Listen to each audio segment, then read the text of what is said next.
They removed her from the will. In front of journalists. In front of her husband. In front of everyone. Her father didn't just disinherit her. He wrote that he was disappointed in her. The word hung in the air like a verdict. Disappointment. Her stepmother smiled. Her sister whispered, "We all knew." And her husband? He let go of her hand, right there. 3:47 in the morning. Elizabeth hadn't slept, not because she was grieving, because she understood patterns. She sat in her father's study wearing his watch. Not for sentiment, for synchronization. Her father used to say, "Time is the only thing I can't control, so I control everything that moves with it." She adjusted the second hand to match the wall clock. Precise. Today wasn't just a will reading. It was a stage, and she understood patterns. She dressed in black. No jewelry, no softness, no performance. They would not get tears. The lawyer's office was on the 32nd floor. Glass walls, expensive wood. The city stretched beneath them. It was crowded. Her stepmother in pearl earrings. Margaret in cream silk. Daniel in a navy suit he wore when he expected cameras. 2 journalists sat in the back, invited, at a will reading.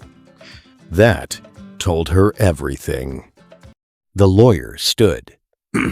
"I am reading the last will and testament of Thomas Hartwell, dated May 2023, amended last week." His tone was clinical. He moved through properties, endowments, liquid assets. "To my stepson Marcus, $1 million. Marcus nodded. "To my daughter Margaret, $2 million, the Connecticut estate and full operational authority over Hartwell properties." Margaret's breath caught. Her stepmother's smile deepened. Then the pause.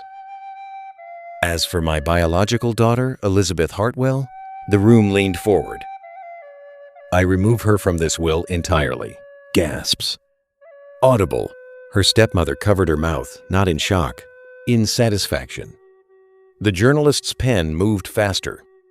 "This decision reflects my disappointment in her recent choices." Disappointment. Margaret whispered, "We all knew." Daniel's hand squeezed Elizabeth's once. Then slowly, deliberately, he let go. He stepped away from her and stood beside her stepmother. He didn't look back. Elizabeth didn't cry, and that unsettled them more than tears would have. She stood quietly, walked out alone. Rain hit Manhattan hard.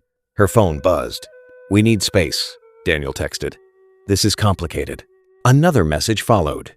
"I've signed with Donovan. Things are moving fast." Signed. Before the will reading. Before he knew what she inherited. He hadn't waited to see if she was powerless. He assumed she was. That was the betrayal, not abandonment. Calculation. She called one number. "Mr. Reinhardt, it's Elizabeth. I need to see you, now." His office was higher, colder, quieter. He placed a thick folder in front of her. "Your father anticipated this," he said. He opened it. 15 months ago, he created a governance trust, an independent entity that controls Hartwell Industries. She didn't blink. "You are the sole trustee." Silence. "In practical terms?" she asked.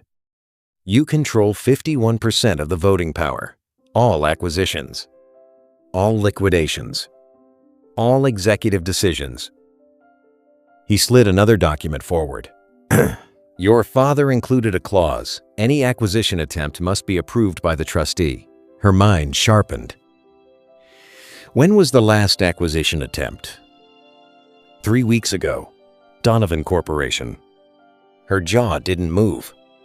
"Your husband accepted an executive position with Donovan. The offer was contingent on Donovan acquiring Hartwell." The architecture of betrayal locked into place. He hadn't just left. He'd positioned himself. "What happens next?" she asked. "That depends on you."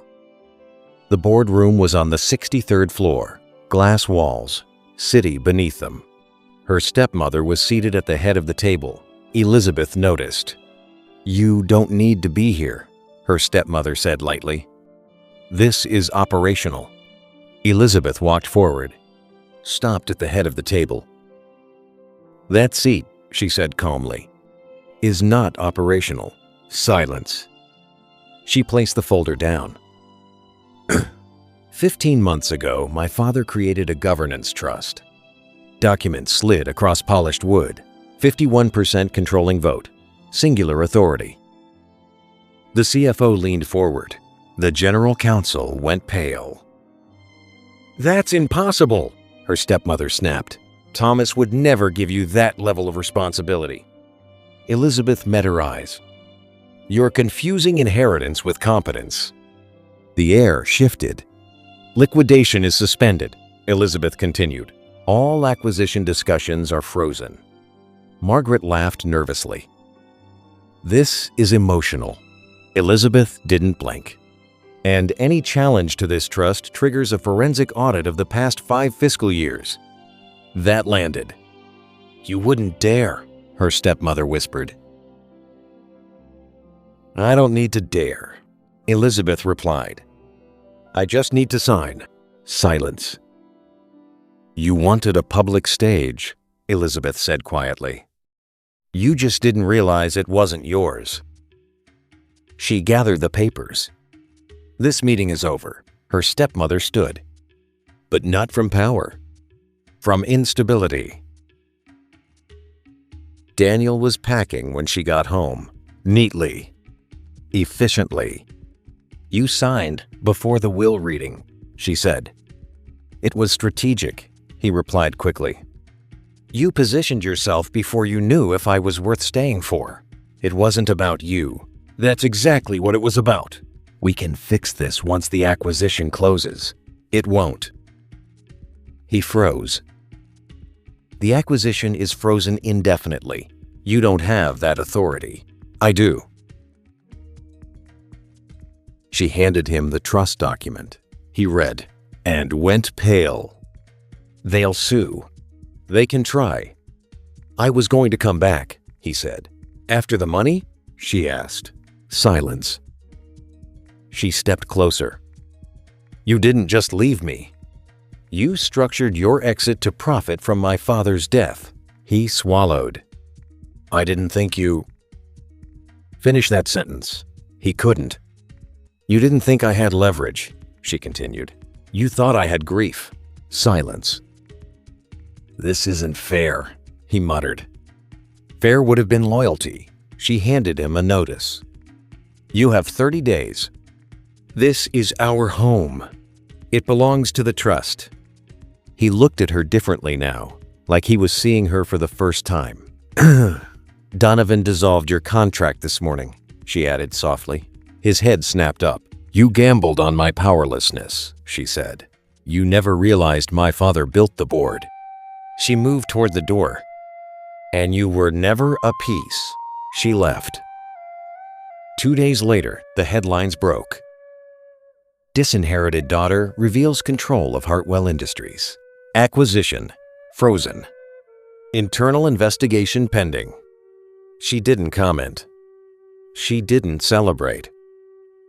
1 week later, her phone buzzed. Breaking news. She stared at it for a second before opening it. Hartwell Industries acquires Donovan Corporation for $2.3 billion, the same company her husband had betrayed her for. Now under her control. No smile. Just recognition. Patterns. Elizabeth sat in her father's office. Now her office. She opened a private envelope he had left her. "If they betray you, it means I chose correctly." Her throat tightened.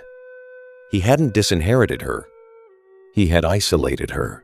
"They thought they buried the wrong daughter," she said softly. She didn't look away from the lights. "They just promoted the right one." She sat in silence for a moment, then picked up her phone. One message, one email, one decision. And everything that happened after would be far more dangerous than what came before. The watch read 3:47 a.m., the exact moment her father's plan began. And now, 13 months later, It was time for the next phase. Hartwell Industries. Valuation increased 312% within 12 months. The audit into the foundation is ongoing. Donovan's former executives are under review. Elizabeth Hartwell's next move remains undisclosed. But here's what you need to know. Her father didn't just leave her power. He left her a board meeting agenda, a sealed document detailing acquisitions her stepmother didn't know about, and a final instruction: use this power to rebuild what they tried to destroy. What Elizabeth does next will determine whether her father's legacy survives, or whether it gets buried along with everyone who underestimated her. Comment one of these 3 questions. Do you think Elizabeth should expose what the stepmother did, or let her suffer in silence? What is Elizabeth's next move? What's in that sealed document? If you were Elizabeth, would you rebuild the company or burn it down to start fresh? Share this with someone who needs to understand that the people who have real power don't announce it. They thought they removed her from the will. They never realized she controlled the future. Subscribe for part 2.